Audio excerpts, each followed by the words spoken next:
Com o que você tá brincando, Matheus? Com trem de coruja. Um trem de corujas? É. Deixa eu ver as corujas que você tem aí.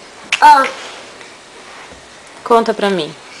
1, 2, 7, 9, 10, 14.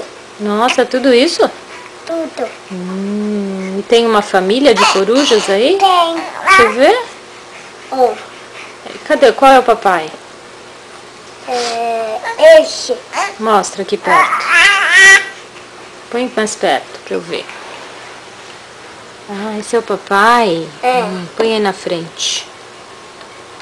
E essa mamãe. Qual? Essa. Não, vamos fazer assim.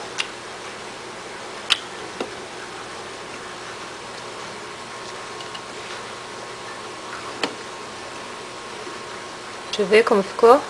Ó, mãe. Ah, você juntou tudo? Juntei. Muito bem.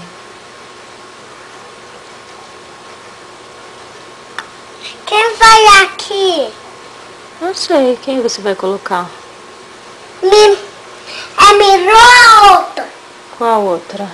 A outra tá lá em cima. Não quero a cinza que quebra. Qual que você quer? Não quero a cinza. Não quer a cinza que quebra? Então qual você quer?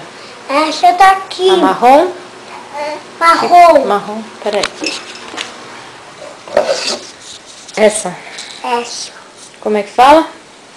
Obrigado. De nada.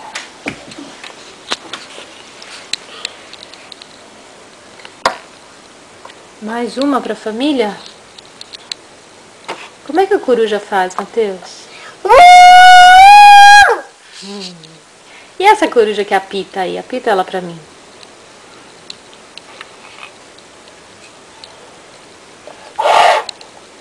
Nossa. Faz de novo, com força. Muito bem.